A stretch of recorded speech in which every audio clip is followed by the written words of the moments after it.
Subscribe to The Honest Critique for current affairs, movie, book, and product reviews. Also, make sure you press the bell icon to get notified whenever we upload a new video.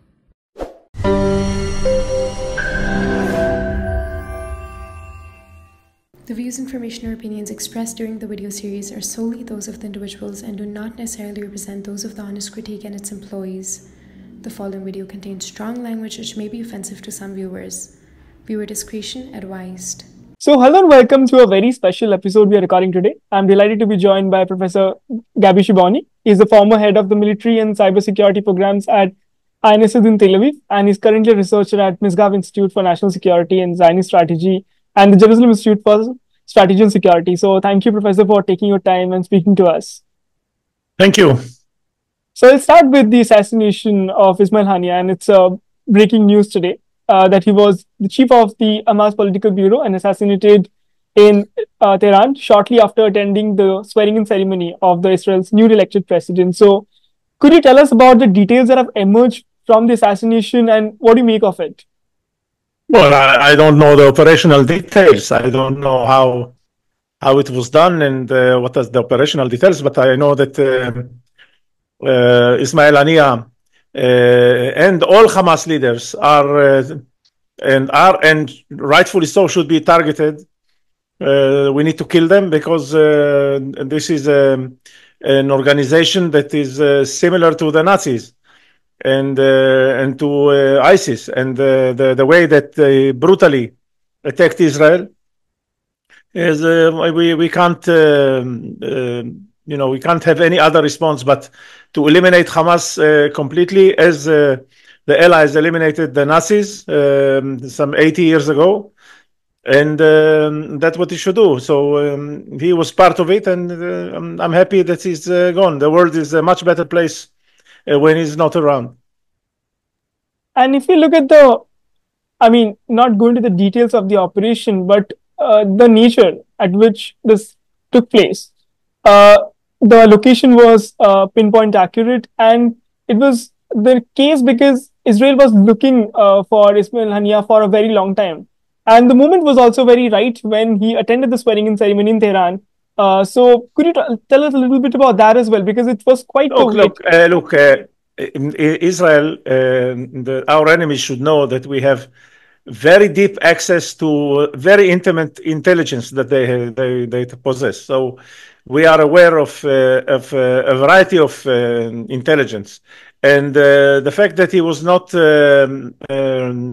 targeted before probably has to do with the fact that he was in Qatar, and Qatar is a very close ally to the United States. I don't know. Maybe this was the case that we did not want to embarrass the United States. However, Qatar is practically a very fierce enemy as well, regardless that it's an ally to the United States, because it's one of the founders and supporters and providing funds to Hamas, and through, and also just indicting through Al Jazeera, very heavy indictment against Israel. So, and not only against Israel, against the West as well, the Free West. So, so I think Israel decided to assassinate Ismail Haniyeh once they found a good opportunity, and also to show the Iranians that we can penetrate all their defense systems and attack in the middle of Tehran whomever we want. And he may not be the last time we will attack in Iran. I don't know, but we have shown the Iranians our capabilities.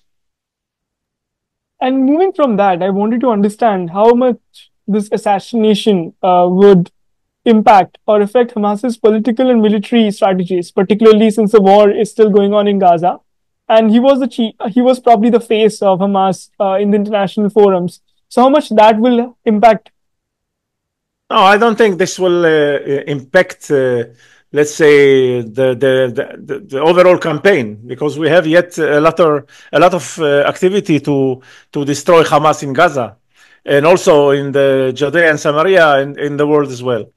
It will not make significant effect there. But it is, first of all, it's a very moral declaration that Hamas leaders are, we should target them to the end of time.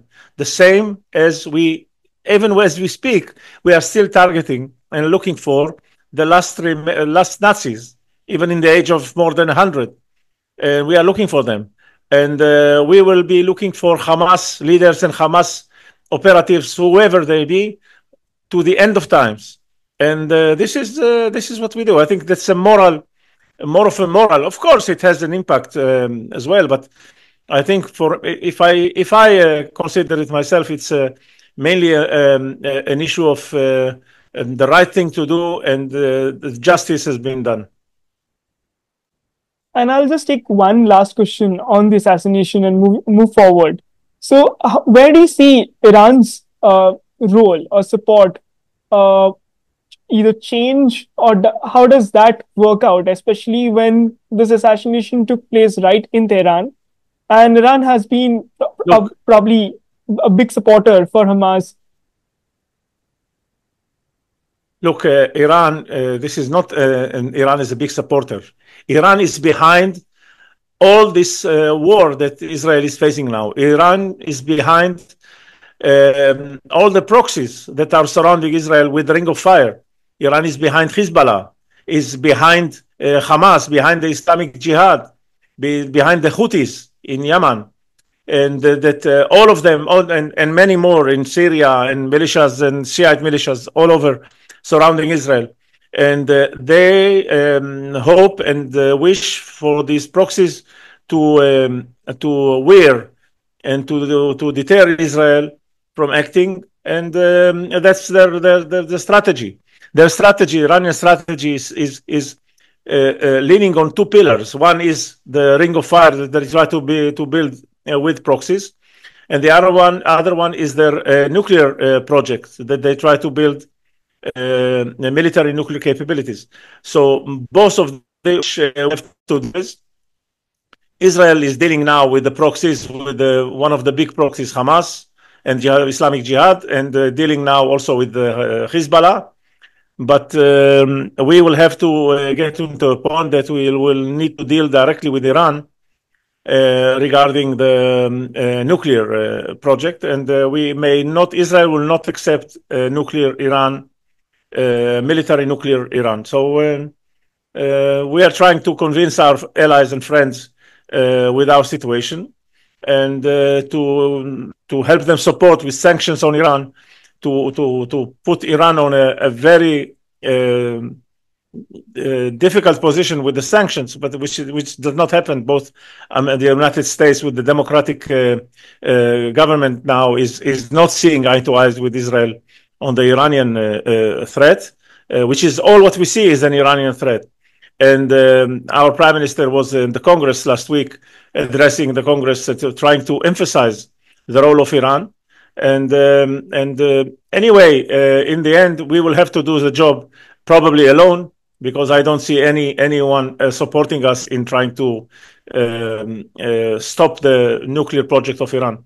As Churchill said many years ago to Roosevelt, give us the tool, we will finish the job. I think this is that we don't want any support from any other. No, we don't need any soldiers here. We will do our job alone. But we need the support and the logistics and the ammunition and the military support to do the job. So that's, I think, their position. Yeah. And I want to move a little towards another story as well about the assassination of Fouad Shukr. And he was the Hezbollah commander who was responsible for the advanced weaponry system. And ever since the war started, his position and role was major, and especially with what we saw happen in Masjid al-Shams a while back, it was justified to assassinate him. I wanted to understand from this point of how much this assassination meant for Israel, especially the nature and the command he had in Hezbollah. Look, he was the supreme military commander of Hezbollah. Here we don't see any difference between political and military operatives, because both of them, it's only a game they play with the Western states. So they have a political arm and they have a military arm, as if they are not connected. And he was one of the leaders of Hezbollah, and he was a very important military, probably the most important military commander of Hezbollah, and very close to Nasrallah, the leader of Hezbollah. And I think this assassination was again very important, and to bring this person to justice and moral action. But as well, I don't see any change with the way that Hezbollah will function because of this assassination. In the end, we will need to make the forces of Hezbollah take them north of the Litani River, which is about 10 kilometers from our border, and to make sure they are not they will never get back to those posts threatening our villages that are evacuated now. We have refugees, our own refugees inside Israel. So we will not tolerate it, and we will find a way, because we need to finish the job in Gaza. And once we finish the job in Gaza, we'll have to deal Hezbollah. And I remember the last time I spoke to you, you were actually serving in the reserve forces. And I wanted to understand the ground reality right now of having an active war front with Hamas. When someone like a top leader is targeted in Hezbollah, does it inches closest towards a full war between Israel and Hezbollah right now? Well, look, that's Hezbollah. They will need to make this call.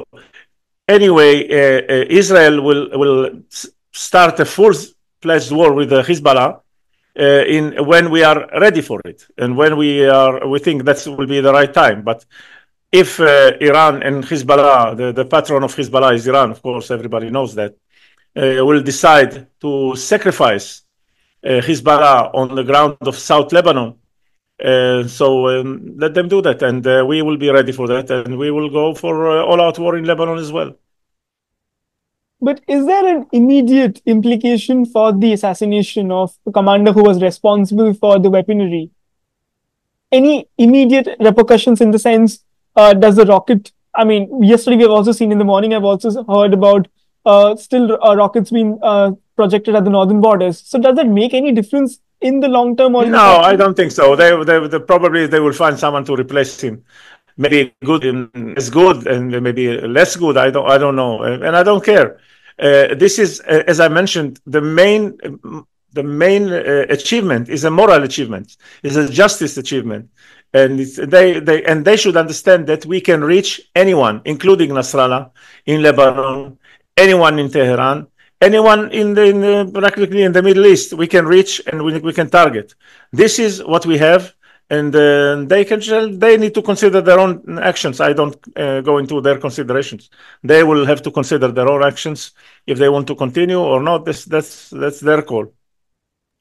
And since you're mentioning about this imminent fear that the enemy should have in their mind when they think about attacking Israel, I wanted to understand about this strategic deterrence concept that Israel has advocated over the years.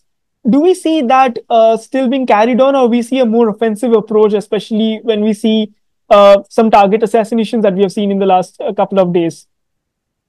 Target assassinations, we had it all the time with our enemies. When we see something that is, we have an opportunity, we will target it. But all in all, we need to stop terror activities both in Judea and Samaria, inside Israel, and on our borders. And we will do that. To do that, we need the support of our friend, including the support of India, the moral support and the diplomatic support of India to fight terrorism. I think India knows exactly what is the meaning of terror attacks inside India, and what is the meaning of terror attacks on the borders and even inside India.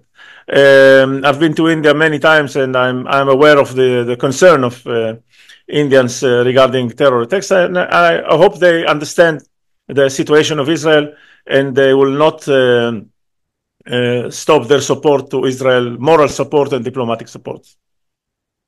So the last thing that I want to ask you before I let you go is something which you have spoken about as well, that a lot of Indians do understand what's happening in Israel, especially because we too have been a victim of radical Islamic extremism in the past. And we have many challenges as well. One, of course, we don't have a good neighbor, and the same problems do have been there for Israel as well. So I want to understand from here, what is one big challenge you see in the near future for Israel? The main challenge, you have to understand, this is not a local war between Israel and Hamas, the Palestinians.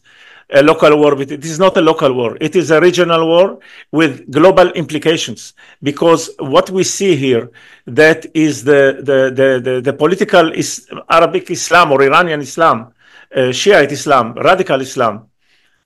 I call it barbaric, the barbarian Islam is on the edge of moving. Israel is the last fortress blocking this wave to go into Europe and maybe to other places, because Iran has a vision of Islamic domination of the world, and that's what they want to move. And we need to convince our friends in Iran, in India, and in Europe and the United States that this is a global conflict, and also with the position that China and Russia is taking, supporting Iran, supporting this conflict against Israel and its allies or its friends in Europe and in the United States. This is a global conflict, and you have to understand it. Also in India, and you have to be part of this conflict as we say, in the right place of the justice place of history. So. This is Israel is fighting a global threat, and if we lose, we will not. But if we lose, this wave of barbarism will flood Europe, United States, and other places in the globe. Well, that's all the question that I had. So thank you so much, Professor, for taking your time and speaking to us. Thank you so much.